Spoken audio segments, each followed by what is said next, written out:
teachers and things that are noticed. Okay. Absolutely, and I have the feedback from that. We'll make sure it's get emailed to you. Yes, thank you. I have also questions about the corrective action plan. I know that it is in progress, but again, we need to see evidence of what that means. So can we get a copy of what that action plan looks like for our own chance of seeing how far we've come? And then the last thing is pertaining to the vacancies. We know there are 3 vacancies currently listed here. Did we have anyone who resigned or any new hires? No, but these vacancies are for next year. Next year? Yes, ma'am, next year. I'm sorry, I should have said that for FY25, and those are special education teachers, an ETSS coordinator, and a culture coach. Okay, but so we're fully staffed at the moment? Yes, ma'am, we're fully staffed. All right, wonderful. Thank you very much. Those are my questions. If there's nothing else, we can move on to the next item on the agenda, which is the report from our development committee. We'll accept the report as, point of order, before I move on to the next item on the agenda, can I ask the board to accept the head of school report as presented? Madam Chair, I move that we accept the report from the head of school as presented. Thank you very much. Now we can move on to the development committee report.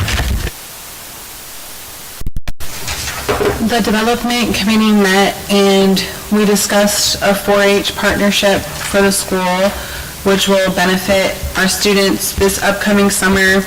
We'll have summer camps available to them, and in the fall, 4-H will come in to do STEM activities.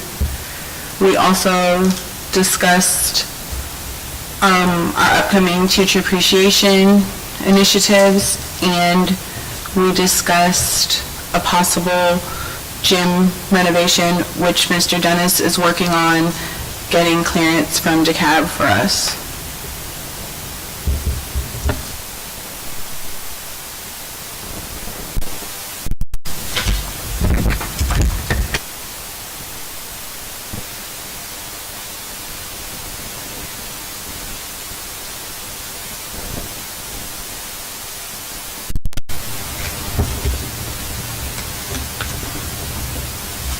So under our first action, we have our MOU with Kennesaw State University.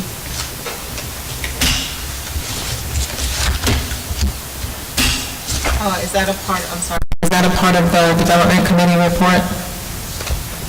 Yes. Okay, and was this approved by committee? It was approved in the academic committee and sent to development. Yes. Okay, all right. Are you bringing forward that action to the board for a vote right now? Yes, ma'am. Okay, all right. Can you go ahead with you want to do this now or the end of your report? We can do it now. All right, no problem. Go ahead, please. So with the MOU from Kennesaw State University, it will provide planned sequence of academic courses and experiences leading to recommendation for licensure by the state board and ultimately broadening the hiring pool for certified teachers. So we'll bring them in for student teaching. There's no cost to them. No cost.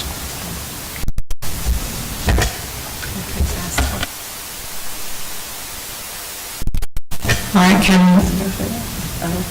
all right, so there's a proposal on the table for an approval by the board for an MOU with Kennesaw State University to provide training to our teaching faculty. Can I open the floor for a motion for the approval of the MOU between DPA and Kennesaw State University?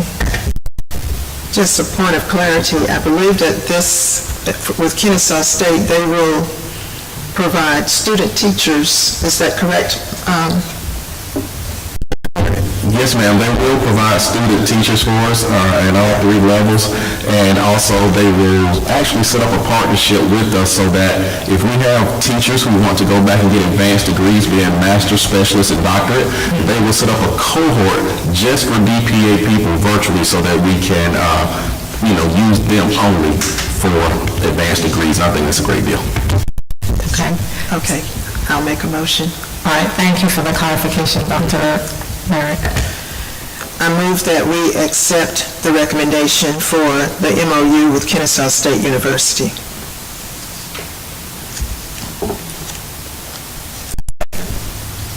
Okay. Can I ask for an amendment to that motion to say what the agreement is so that it's captured in the record? Yes. Thank you. I move that we accept the MOU with Kennesaw State University to provide candidates for student teaching and mentor teaching, as well as educational experiences for our faculty. A second.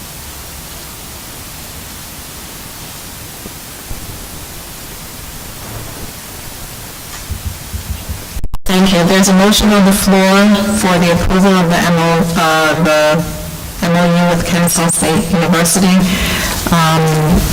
to provide student and mentor teaching as well as educational opportunities to our teaching faculty. All in favor, please say aye. Aye. Aye. All opposed, nay. Since there are no nays, the motion carries.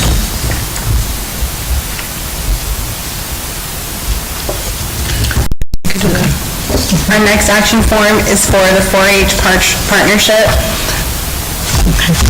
This is the one that will help acquiring knowledge for our scholars to develop their life skills and forming attitudes that will enable them to become self-directing. It will open up summer camp this year to Tybee and Jekyll Island, and in the fall, they will come in to do STEM and robotics projects with our students.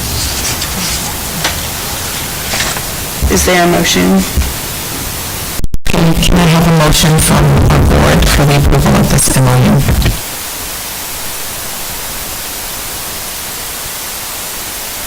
I move that we accept a partnership with Georgia 4-H Dekalb, which is a UGA extension service to provide development skills as well as open an opportunity for summer camp for our students at DPA.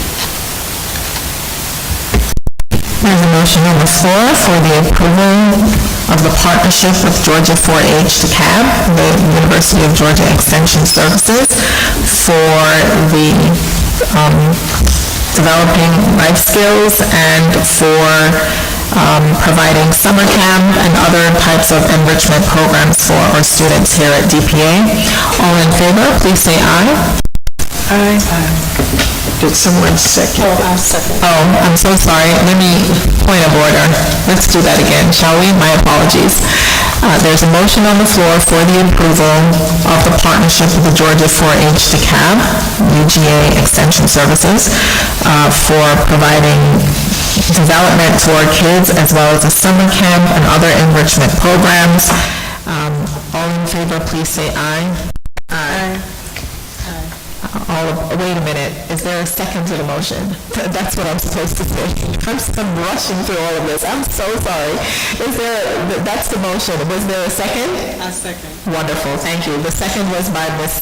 Janelle Wilhite. Now, all in favor, please say aye. Aye. Aye, all opposed, nay. Since there are no nays, the motion carries for the approval of the partnership with the Georgia 4-H Dekalb UGA Extension Services. Thank you, everybody. That concludes the Development Committee report. Will the board accept the minutes from the last meeting?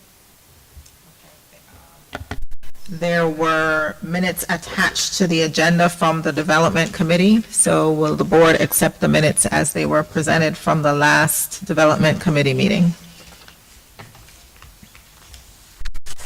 I move that we accept the Development Committee's report. Okay. All right. Oops, thank thank you, everybody, for accepting the report from the Development Committee. I appreciate your patience as I tried to rumble my way through these various committee reports. Next on the agenda, the Academic Committee. Madam Chair, the floor is yours. Thank you and good evening, everyone. The Academic Committee met on April 10th, and we discussed several items at our meeting, and that included the, most of it Dr. Merritt has already given. So we'll move right through to, and we've done the approval of the MOUs, and thank you very much for that. I think it will greatly enhance programs here at DPA. So our first order of business coming from the Academic Committee is an update to our academic year calendar. If you would look in your notebooks under Academic Committee. And Dr. Merritt, I will turn that over to you to please discuss the updates. Thank you, Ms. Walker. Please, guys, let me know when you're ready for me to proceed. We're ready. Thank you. So in looking at the Dekalb Preparatory Academy 24-25 academic calendar, which will be a 192-day calendar, which started in July of 24, where pre-planning will start from July 22nd to July 26th, being the first day of school will be July 29th, and there will be 3 instructional days and 7 teacher work days in the month of July. Moving along into the month of August, August the 22nd will be an independent learning day, where we also have 22 instructional days and 22 teacher work days. In the month of September, we have 20 instructional days, 20 teacher work days, with September 2nd being a holiday for Labor Day, and the 19th being an independent learning day / parent-teacher conference day. October the 24th, October of 24, the 14th will be Indigenous Peoples Day. The 15th will be fall break. There are 21 instructional days in the month of October, as well as 21 teacher work days. On November of 2024, November 5th is Election Day, along with an Independent Learning Day, as well as a Professional Development Day for our staff. The Thanksgiving holidays will be from November 25th through the 29th. We have in November 16 instructional days, 16 teacher work days. December, in the month of December, we will have 15 instructional days, 15 teacher work days. The last day of the first semester, which is an abbreviated day, will be December 20th. And the holiday will begin on December 23rd, going through the 31st of December. Our total instructional days for the month of December is 97. The total teacher work days for the first semester is 101 total teacher work days. Going over to the beginning of the second semester, which begins in January. On January 1st and 2nd, we'll be continuing with our winter break. January the 3rd will be our virtual teacher's work day. On the 6th, a post / pre-planning day. And on January the 7th is the first day of the second semester. We have a holiday on the 20th, which is Dr. King, Martin Luther King Jr. Day. In January, we have 18 instructional days and 20 teacher work days. February the 17th is a virtual teacher's work day. The 18th is a February break day. We have 18 instructional days in February and 19 teacher work days in the month of February. In the month of March, March 6th is Independent Learning Day / Professional Development Day for the staff. We have 21 instructional work days in the month of March and 21 teacher work days in the month of March. April 7th through the 11th will be spring break, and we have 17 instructional days and 17 teacher work days. In the month of May, May 26th is Memorial Day. May 30th is the last day of the second semester. We have in the month of May, 21 instructional days, 21 teacher work days. We have June 2nd through the 4th is our post-planning days. We have 0 instructional days in June. We have 3 teacher work days in June.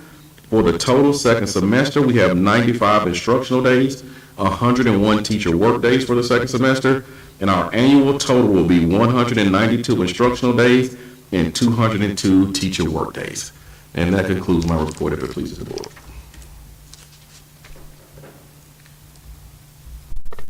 Thank you. Are there questions from the board about the school year calendar? No, I don't have any about the proposed calendar for 24-25, but I do have a question about the current calendar. Can I ask that after this? Sure. Okay, I'll ask it after this. About The current calendar. Okay.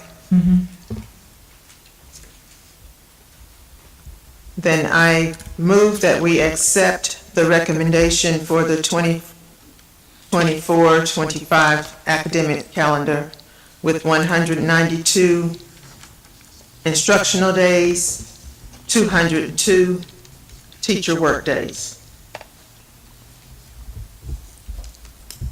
There's a motion on the floor to accept the proposed calendar for the 24-25 academic calendar year for 192 instructional days and 202 teacher work days. May I have was there a second to the motion? A second. Thank you. All in favor, please say aye. Aye.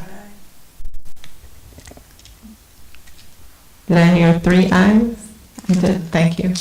All opposed, nay. Since there are no nays, the motion carries for the approval of the 2024-2025 academic calendar, reflecting 192 instructional days and 202 teacher work days. Thank you very much. Do you want to ask your question at this time? Yes, I do, actually. Maybe a week or 2 ago, there was a day off that was taken for children to observe the solar eclipse, and that may have taken away from a teacher workday or an instructional day. So I want to know, how did that affect the calendar? If our days that was approved by our charter is 192 days, and whether or not that day will be made up, because otherwise I believe we'll be in violation of our charter. I just want to know how we plan to make that day up. We use that day as a teacher work day and independent learning day for the students. How does that affect the instructional day? Because we have to have a set amount of instructional days. I just want to make sure that we're in compliance. However we do that, it is. I just want to be sure that we're not in violation of our charter requirements.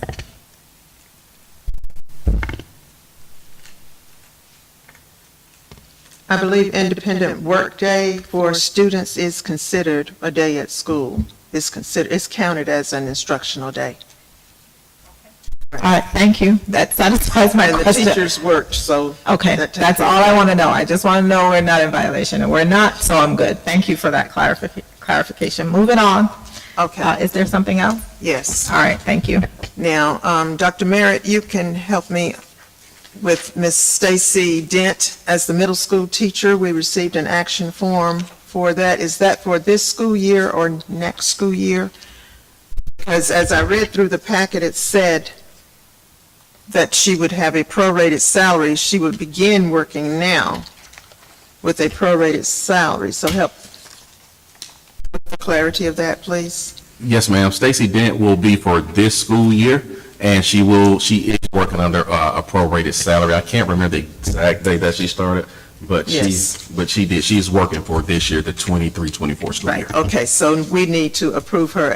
She has been pre-approved, but we need to give board approval of Miss Stacy Dent as the 6th grade, I believe, a middle school teacher. Are there any questions from the board? I do have a question. Oh, go ahead, please. Yes, please, go ahead. The other candidate scored higher on the interview scores. what had, Are these executive session questions? or- Yes. Yes, can we hold that for executive session to make sure that we don't call, a name was called, so we have to make sure that we do that in executive session, including the question that I was going to ask about something that I saw in the form. But beyond that, Madam Chair, the Okay, question, Go ahead. the question that was asked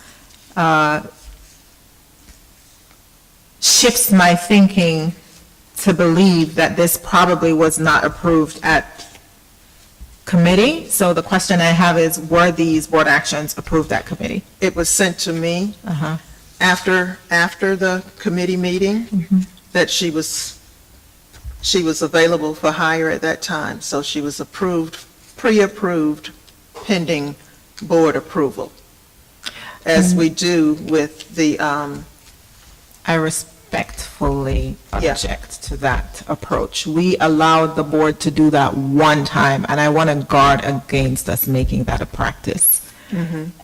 Especially because the board approved it, and in this case, the board did not approve that approach.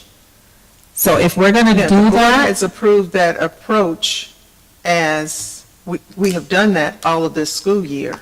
no, we've done that when the chair asked the board to allow her to make that decision. It is not carte blanche approach to approving hires. I think the board still needs to, and it still needs to go through governance. We have to be careful that once we have an emergency and we allow something to move the school forward, that we use it as a practice.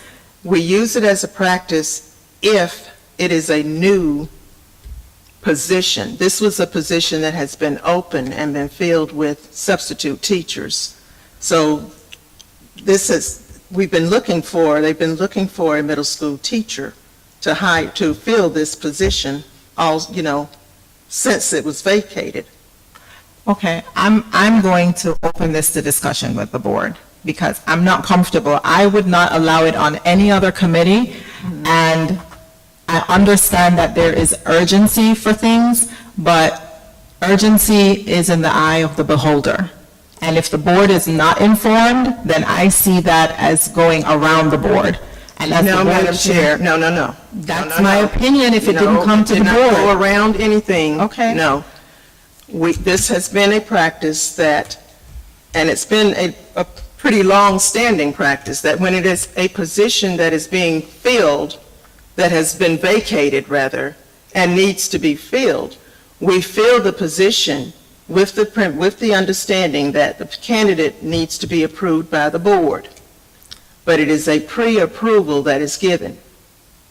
So it is not anything that has been circumventing, going around the board, and I take issue with that statement. My choice of words. Okay. I acquiesce, wrong choice of words, but I respectfully hold my position that this is Absolutely. not a practice that we should use because it does not allow the board to properly vet information. It is only coming through the eyes of one person on the board who makes a decision on behalf of the entire board without the board having an opportunity to speak for itself. Yes, ma'am. I'm just going to make a comment about it. We've done this before, but I think my recollection on how it kind of morphed into this, it started, usually that's done at the beginning of the school year when they're trying to hire quickly for a lot of teachers and they were trying to fill positions. But I know it's happened off and on throughout the school year. But, I mean, I understand the perspective that we want to make sure that the board is approving these before going through, because I think the original intent was to onboard teachers quickly, and then it kind of morphed into, I think, what's happening now. It's been happening, it's happened before this meeting, that I can tell you. But that wasn't the original intent. The original intent was to onboard teachers quickly at the beginning of the school year. And we Well, granted can that we table authority this to the discussion academic for committee. executive session? I have Please. absolutely no objections to that, Thank Ms. you. Roberta. And sincere apologies if I ruffle feathers, but I just want to make sure we stay within the confines of what is acceptable. And so do I. Okay, no objection there. We can agree to disagree. I think that concludes our report. Are there any questions from the board about the,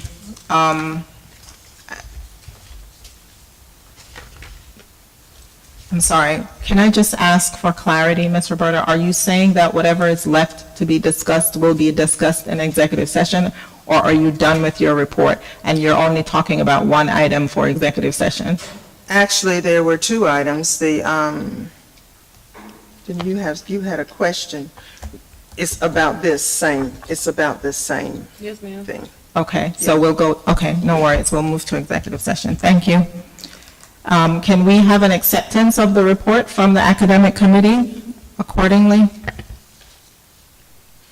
I move that we accept the report from the academic committee.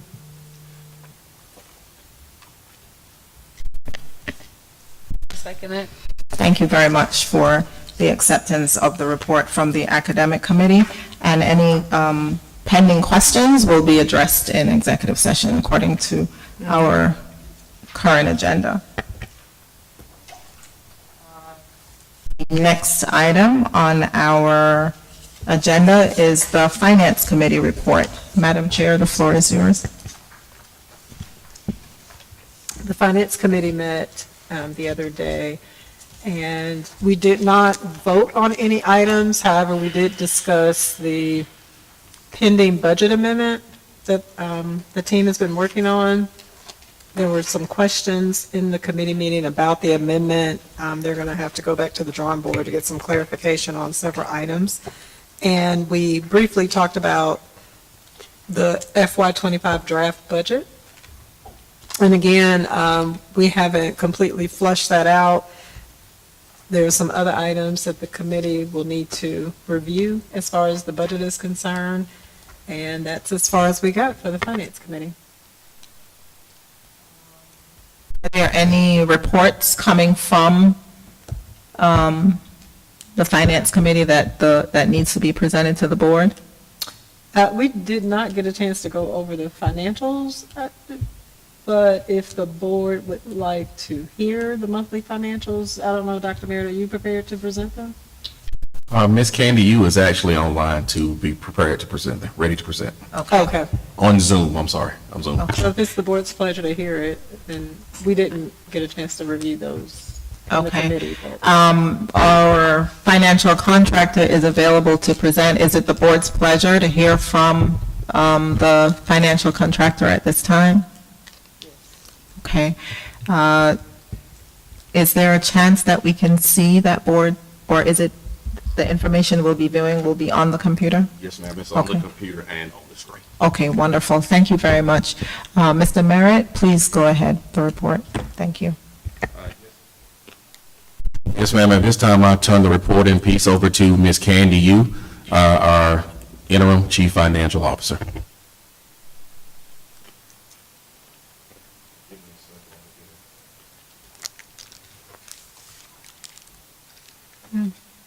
Can't hear her.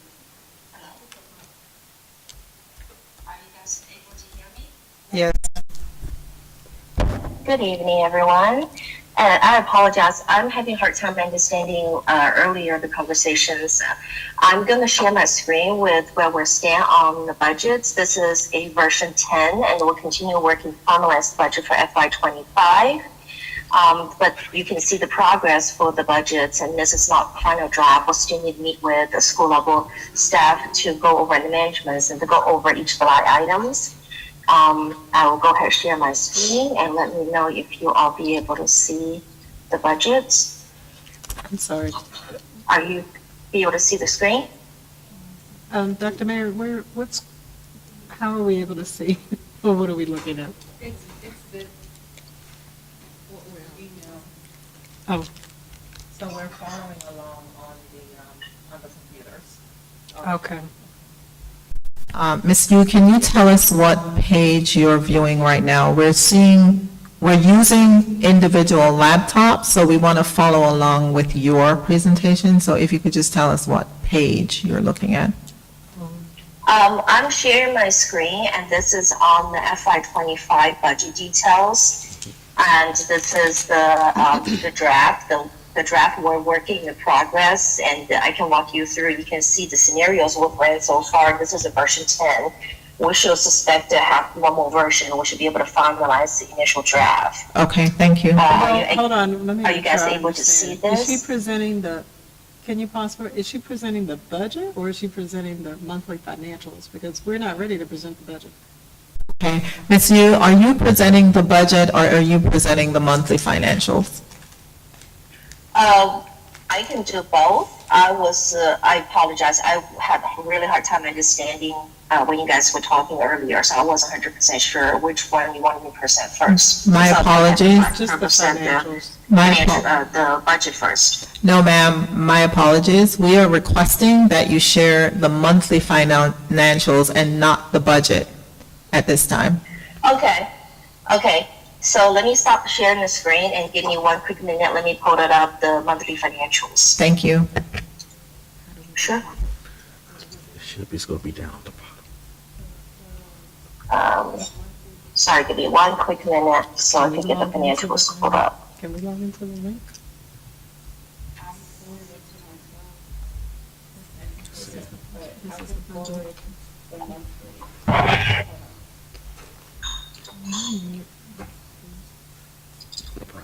Okay. Go ahead and share my screen so you all be able to see the financials. We don't want to see the budget because we want to see it has, we want to see the monthly financials. Okay. Are you able to see the That's this. financials? No. Yeah. It's on the screen over there. Okay, I've reshared my screen and this is the March financials. Is anyone able to see the financials clearly? Just type yes. It's on the screen, but I think. Yes, ma'am. That's better. But it's- Okay. Thank you. So this is the silver reports really for the financials, and so for the month of March, we're really just focused on the daily operations. A couple of the timelines that are coming up from finance perspective is starting in May, we will start engaging auditors for the audit preps. So that's kind of the process we typically handle to allow the audit to be finished on time, and to this go around, we're definitely engaging the auditor earlier in May. So this will expecting to happen. I'm going to skip these reports as they will show on the snapshots and go directly to the snapshots. So for the snapshot for year-to-date basis, our actual income is 5.8 million.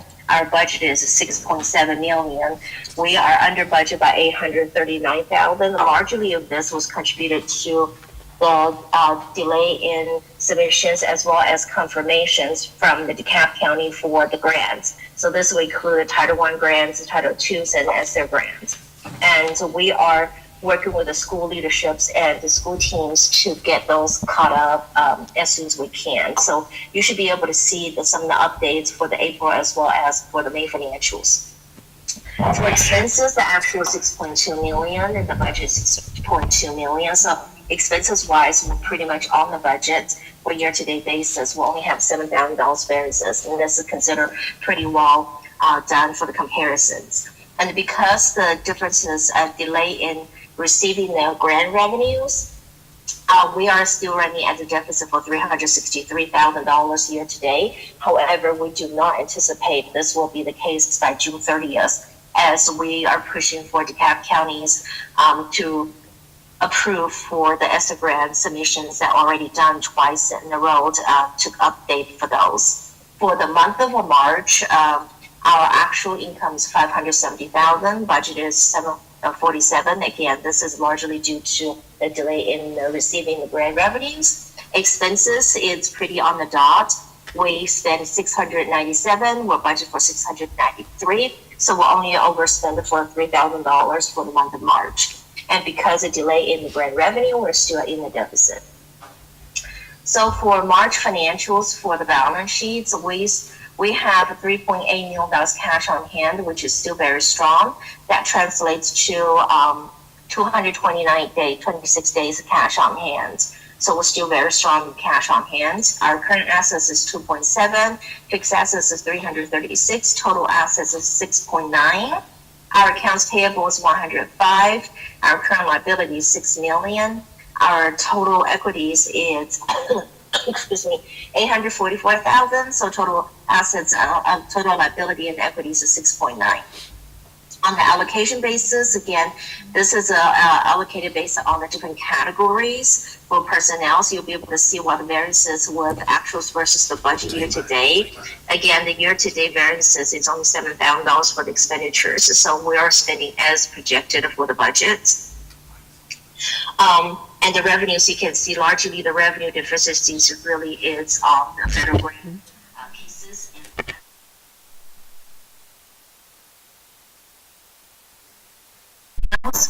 And cash on hand again, if you base it on SCSC calculations, we're at 226 days cash on hand. If we are measuring for the past 12-month averaging expenditures, we are averaging 280 days cash on hand.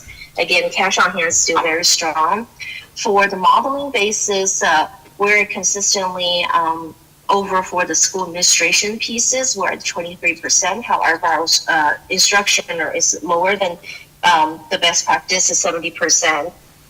And these are the allocations we'll continue to review through the month-end closing process.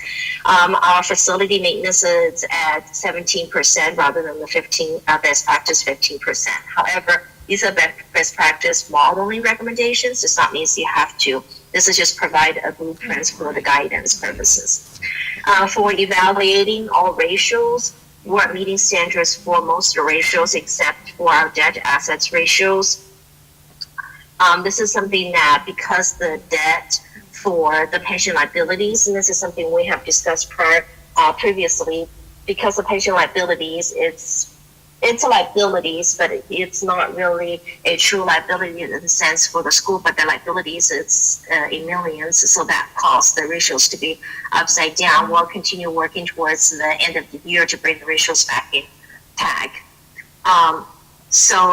And you have the budget details by variances for each of the line items, and please feel free to review these, as well as the budget with the projections. So if you look at the projections for the year based on the actual revenues as well as expected grant revenues, we are projecting to have $82,000 surplus by end of the year.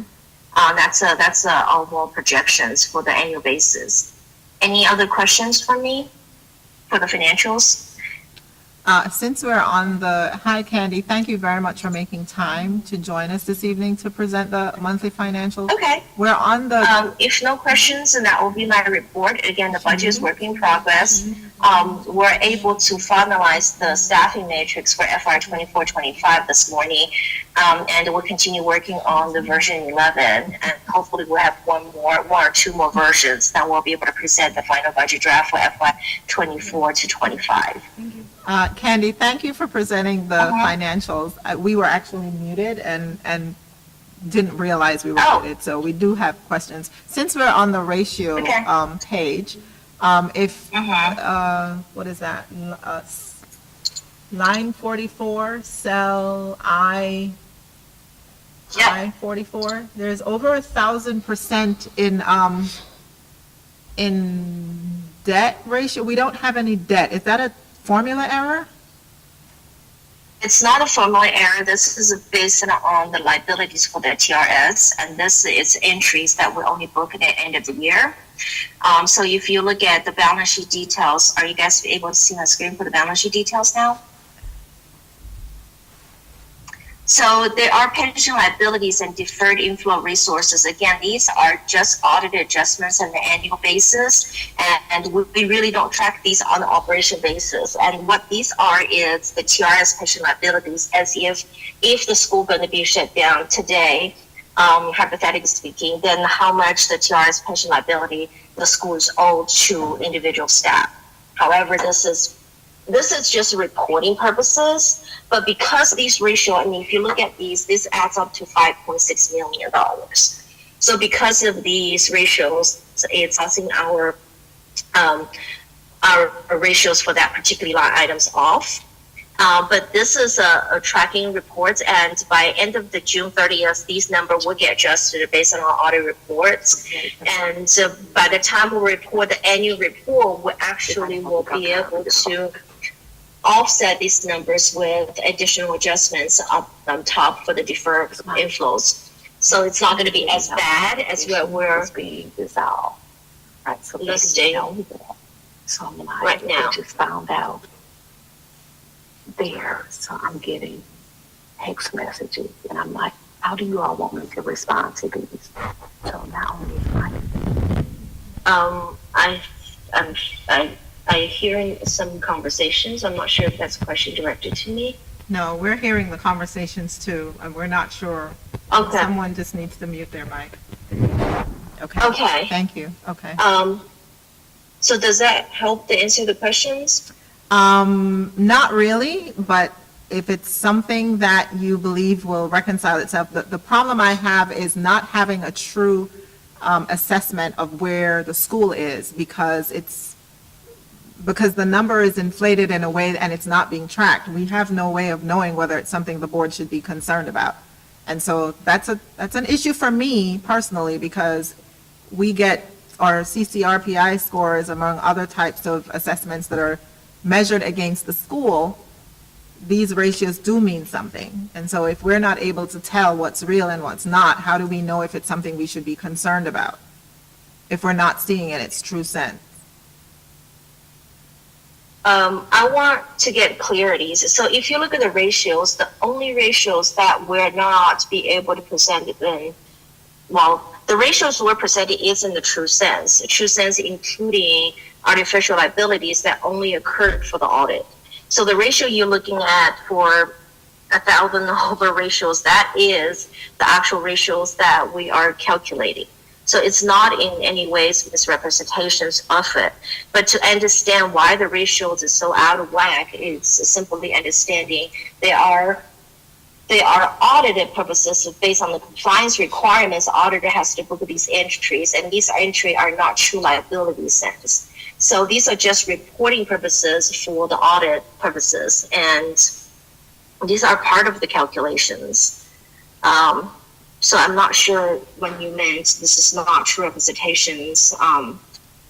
Maybe I'm not communicating this correctly. These are true representations wherever the ratio is, but to understand why the ratio is so high, simply to understand there's a $5 million liabilities on the books based on the audit adjustments, that most likely we will not have these liabilities in realities, but it is part of your reporting requirements to include these numbers. So Candy, Please go ahead. yeah, so the way you're explaining that liability, because you're saying it's related to TRS, so are you saying that, for example, if the school closed down tomorrow, is that a real check that we would have to write to TRS? Is that what that means? No, okay. Not really. So this happens about 7 years ago. The TRS typically has been managed by the TRS department, so all these liabilities should be on the TRS books. And about 7-8 years ago, the federal government has decided these liabilities should not be hold 100% on the TRS on the government side for their department, should be passing through for each of the school. So the answer to your question is, if the school shut down, we're not writing $5.6 million check because most of these staff will be transitioned to other school districts. So their liability will carry forward to other school districts or other schools. The true liability is if someone decide to withdraw the TRS benefit at that moment where school is closing down, hypothetically speaking, then that will be the check we're writing to. But that will be a much significantly less check than what the 5.6 million. 5.6 million is really a passing through liabilities that previously was on the TRS departments from the DOE side, and they just want to passing through these liabilities to the school, so their financial is not looking as bad as what should be. I appreciate the the earnestness in explaining this, but it still doesn't answer the question of how does the board know what its true liability is by looking at a document that doesn't clearly reflect the actual percentage that is that the school is obligated? And I don't know if there's a different way to show this, and whatever way that is, hopefully we can work through that, but the way that this presents itself, I know for me, I don't want to speak for anyone else, I'm not able to clearly understand what the ratio is, because when I look at the sheet, it says it goes from 90, greater than 90 to 100, but this takes us almost 2,000%. So is there a way for you to show us even on the side what our obligation is instead of doing it that way? Because each month, the number may change. We don't know that. We need to, especially since you're telling us that there is a deficit, that we're currently in a deficit, we need to fully understand what our financial position is. And I fear for me, by looking at that ratio sheet, I'm not able to tell. We'll probably be able to create our internal ratios that's not based on the compliance ratios, but to give you more true accurate where you truly stand by removing these numbers, removing the 5.6 million and the 2 millions on the assets, as well as 5.6 million on the liabilities. We can certainly add a line item in that, but again, those ratios are measured based on the audit adjustment. So these numbers will change when the audit happens. And these are not numbers that we create. These are numbers that state DOE creates from their TRS department. But we can create some internal ratios to give you what, in the sense of your perspective, true ratios. I have one more question, Candy, just about the liability, just in general. So we gave the hypothetical, if the school were to close tomorrow, I ask you, would we owe TRS a check? So let's say we have an employee that leaves TRS, that quits DPA and leaves TRS and does something completely. Are we sending a check for that particular staff member to TRS at that point, or no? No, the TRS actually is sending a check directly to the employees from our account. So when people leave our service, we're not sending. TRS is accumulating the amount. So these number represent what TRS is showing accumulated on behalf of our employees. Okay. So we're not sending payments to TRS outside of the regular employer contributions? Correct. Okay, thank you. That's why these are not true liabilities, because if the school shut down and let's say your 50 employees decide to withdraw, all 50 employees decide to withdraw their benefit, TRS benefit at that moment, TRS administrator is the one sending the check for their contributions and for our contributions for retirement check to them. It will not go through us. But it would show, however, how much we have sent, correct? At that moment, yes, TRS will send a report, and these are what the number represents. So these are the numbers represent how much TRS has collected cumulatively from each employees. Is this this year to date, or is this for the year? This is for the year. We don't get this updated from the TRS until the audit happens. We'll only get reports from TRS once a year. Okay, thank you. You're welcome. Are there any questions? Any other questions? Any questions from the board? Okay, thank you very much, Ms. Yu, for presenting You're the welcome. monthly financials. Can I get a motion from the floor to accept the presentation from Avalon? I move that we accept the financial report as presented. I second the motion. There's a motion on the floor to accept the presentation from Avalon for our monthly financial report. I'd like to make a note that these numbers or the data presented has not been audited and is therefore an estimate, is not accurate, and will only be determined at the point of an audit.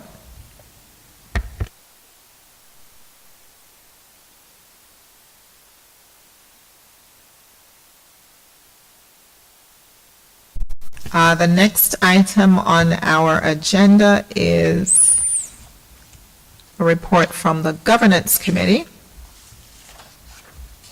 Ms. Robinson is not here, and therefore we will not have a governance report this evening. That takes us to the next item on our agenda, which is our public comment. I invite members from our stakeholder groups to approach the board for comment, whether online or in person. The floor is now open to do so. Thank you.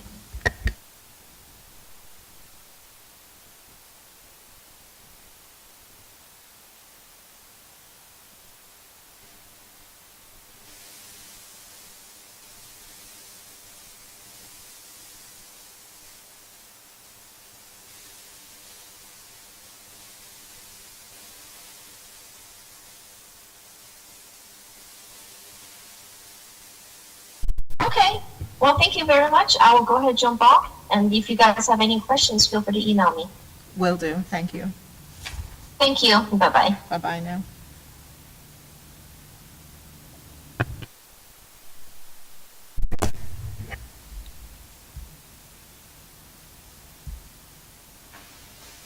Reverting to a point of order to take us back to our comment period. If there are any stakeholders who would like to approach the board for comment, please do so at this time.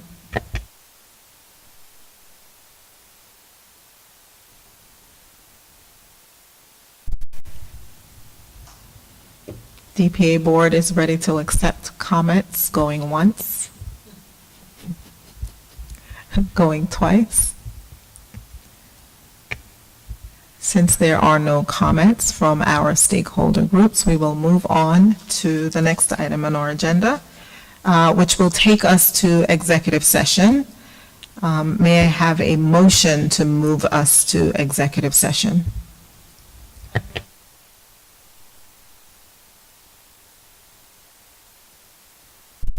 I second the motion. There's a motion on the floor for the DPA board to move into executive session to discuss personnel matters. Please know that the only items that will be discussed in executive session will be relative to what is within the confines of the law, which will be either real estate, personnel matters, legal matters. May I have a vote? Is it a vote for that motion? All in favor, please say aye. Aye. All opposed, nay. Since there are no nays, we will now move to executive session.